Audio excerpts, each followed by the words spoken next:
Thank you. If there are no questions, we will move on to the next speaker, and it's my pleasure to introduce Jeff Mosco. Jeff has done an advanced endoscopy fellowship at Harvard. He's a professor at Toronto University, and he's the director of postgraduate education. He's also the co-director of the international endoscopy course that happens every year in Toronto.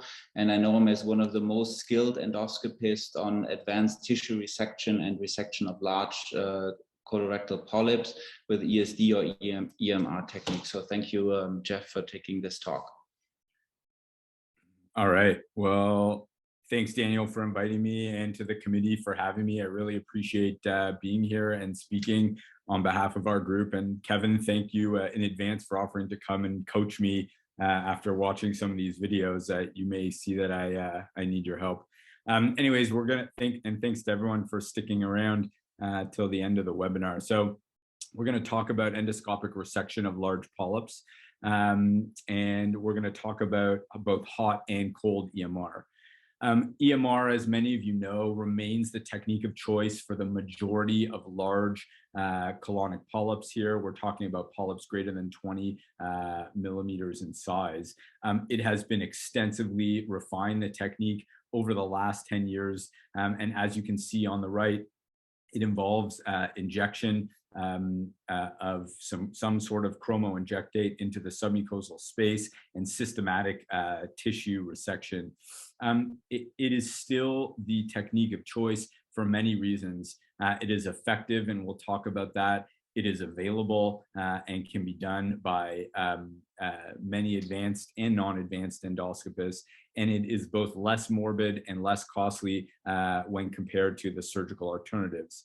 Many factors influence our approach to lesions. That includes histology, morphology, location, and the risk of submucosally invasive cancer and submucosal fibrosis. So EMR is not the technique for everything. Of course, we often need en-bloc resection and or ESD for lesions with optical features consistent with superficial submucosally invasive cancer, with advanced Kudo pip pattern and or JNET 2B lesions or above, or lesions at high risk of covert cancer. And obviously lesions with deep submucosally invasive cancer need to go to surgery.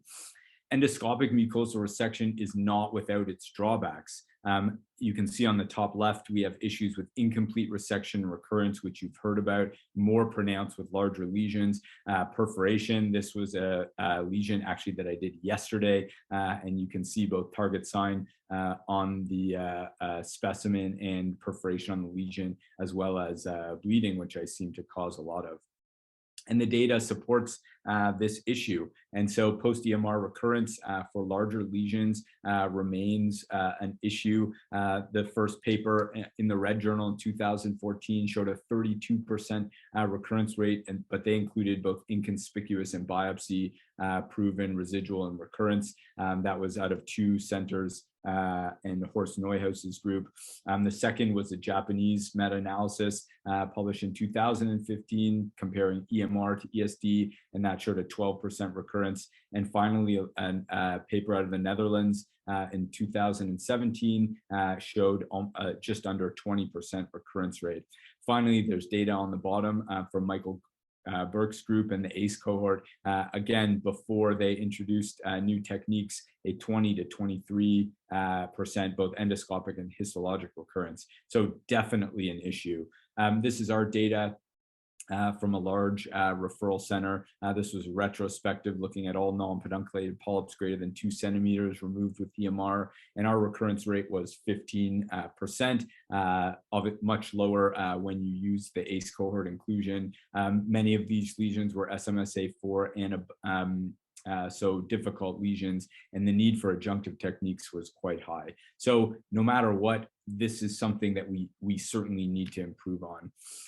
And so, you know, we need an approach to preventing adenoma recurrence, and that consists of many things and alludes to some of the things that both Kevin and Daniel were talking about. We absolutely need to pick the appropriate technique.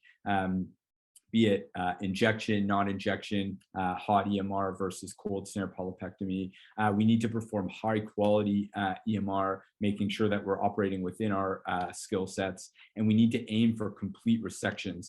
And whether that's using the right equipment, again, the right technique, using our optical diagnosis skills, and or improving our skill set. And then we have thermal ablation to the edges. And so again, this paper from the ACE cohort looked at over 1,000 lesions from 25 to 45 millimeters. And when they were able to perform uniform snare tip soft coagulation to the margins, so-called EMRT, they were able to decrease their recurrence to around 1.4%, which is again approaching the ESD level recurrence. And you can see the technique demonstrated on the bottom right. We just used the tip of the snare and work around the lesion and burn the edge to the mucosa.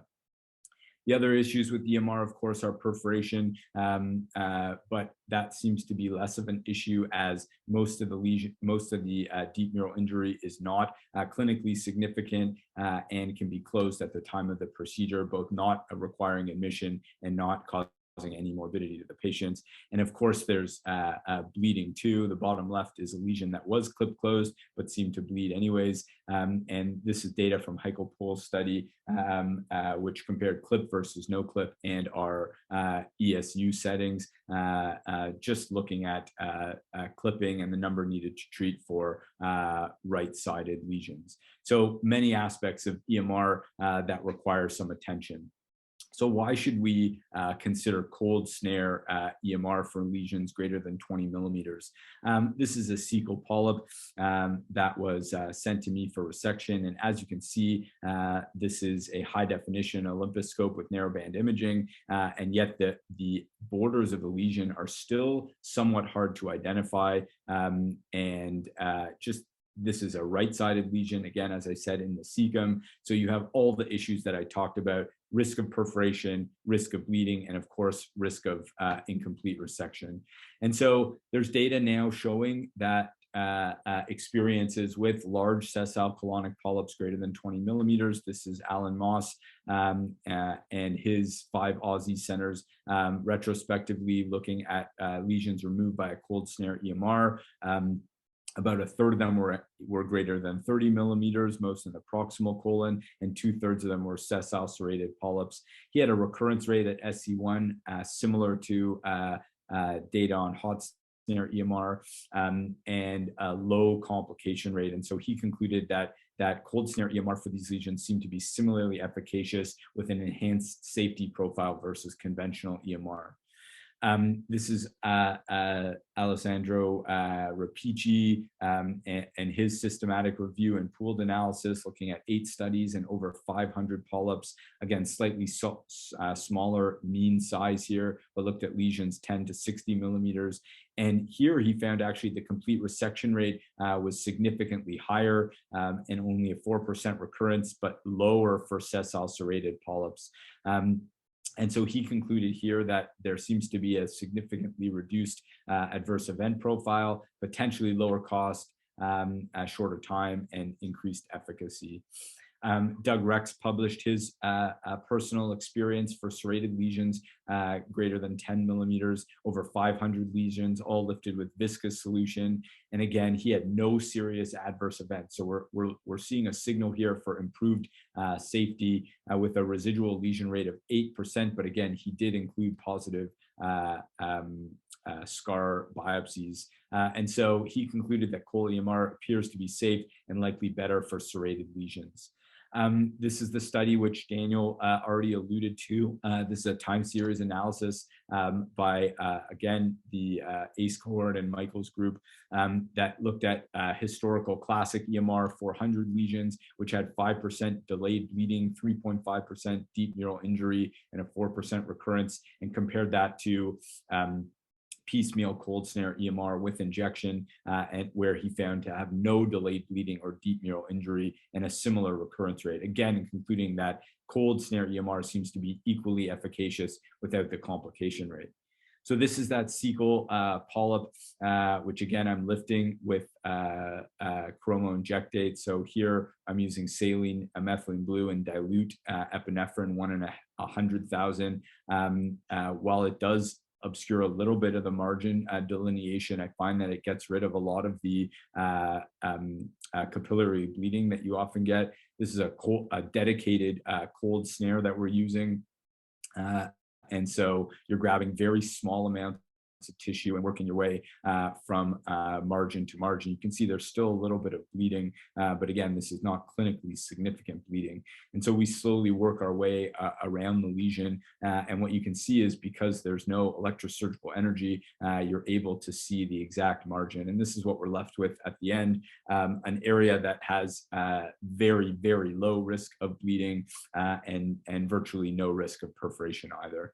And so my current approach to these lesions is that if you have a tubular adenoma that's Paris 2A, less than 5 millimeters, 5 to 10, I like using cold snare polypectomy without injection. Once you get into the 10 and greater area, we really don't know what the best approach is for adenomas. I think if their profile is quite flat, then it's reasonable to take them off cold. But again, there is a randomized control trial coming that should answer this question. For 1S lesions and tubular adenomas, I still like to use heat with injection. For any serrated polyps, I think cold snare EMR is here to stay based on its improved efficacy and improved safety profile. And of course, any intramucosal or submucosal invasive cancer needs to be removed with heat or potentially en bloc with an advanced technique. And I think the data is still not clear on what to do when you have an SSP with dysplasia, those very large lesions. I'm still taking out with heat. So there's still, the jury's still out on a few of these.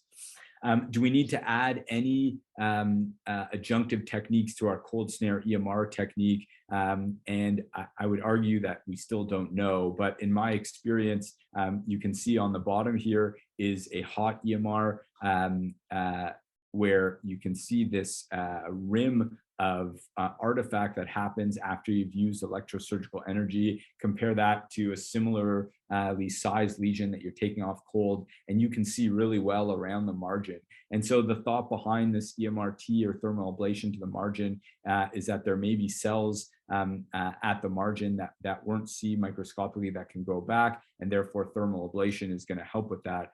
But with your cold snare technique, you're able to see that margin really well. So this is that same cold snare EMR. You can see that there's a little bit of polyp tissue around the margin. And so you're able to go after that using your cold technique. And so when the margin is very visible, you're able to take quite like a large rim of normal mucosa. And therefore, I'm not convinced that ablating the margin or using snare tip soft coag to the margin at least is going to provide benefit. But again, we don't have answers to this yet. So currently I'm not adding thermal ablation to the margins of cold snare EMR because I'm able to see around the margin. And when in doubt, I just take a larger rim of normal mucosa. And I know Daniel has data when he goes around the margin with a cold snare to use that instead.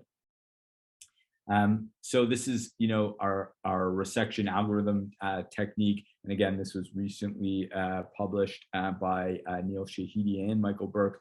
And really it stresses the optical diagnosis, which relates back to the AI discussion that we've had before. So if you think this is a serrated polyp, then you should be removing it by cold snare resection. If you think it's adenoma, I'm often still using EMR, as you can see by my chart. If there's features of superficially submucosally invasive cancer or high risk of covert submucosally invasive cancer, like large 1S lesions in the rectum, ESD makes the most sense. And obviously, if there's deep submucosally invasive cancer, this needs to go to surgery and be reviewed by a multidisciplinary team.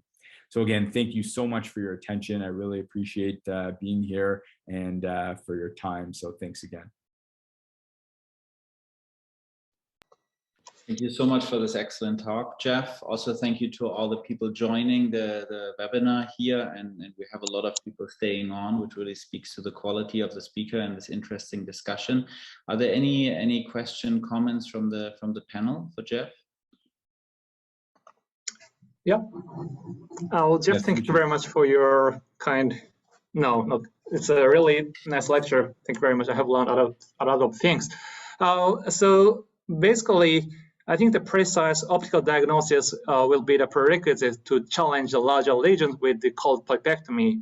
But however, if you look at the actual practice, the sensitivity to identify invasive cancer is less than 80%, honestly speaking, which means that you will remove the some submucosally invasive cancer unintentionally. What do you think about this risk? Yeah, so you're right on, and what that's implying is that we are under treating a lot of lesions with EMR, and the reason that we're doing that in North America mostly is for reasons of skill and resource allocation. And so for lesions that in Japan you might remove by ESD, we're still saying that they can be removed by EMR here, mostly because colorectal ESD is not widely available. And so there is that subset of patients that, as you were alluding to, that are going to be undertreated by EMR. So I think that optical diagnosis is just one way of determining the risk of submucosally invasive cancer. The ACE cohort has other data that combines Paris classification and granularity of the polyp to help people decide. And that data also probably overestimates the skill set of the general endoscopist at being able to determine if there's cancer there. So we are improving when you're talking about flat polyps. We're maybe not so good with other polyps, but yes, there is a subset of people who are undertreated by EMR. And so, in our center, we're doing more and more hybrid EMR for lesions that are at increased risk, like you said, and colorectal ESD, but that at this time, that's just not realistic to be widespread across North America for various reasons. Thank you very much. Great, thank you so much, everyone. I'm just checking. There is a question from Roland Valori asking, conventional view is you don't need to lift small lesions. Do you think there's a case for lifting smaller lesions if access is tricky? Excellent question. Personally, yes. I would sometimes can really lift them out of a pocket and get the snare much nicer around them. I think the main thing for the very small, always try to aim for a snare and not try to get them out with a forceps. I think that's an important point.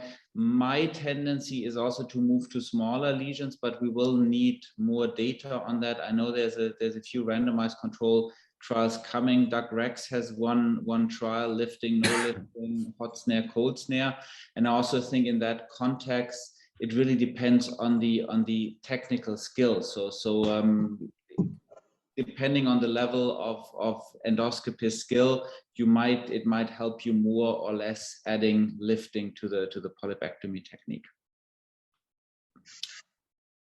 Is there any other comment, question from the panel?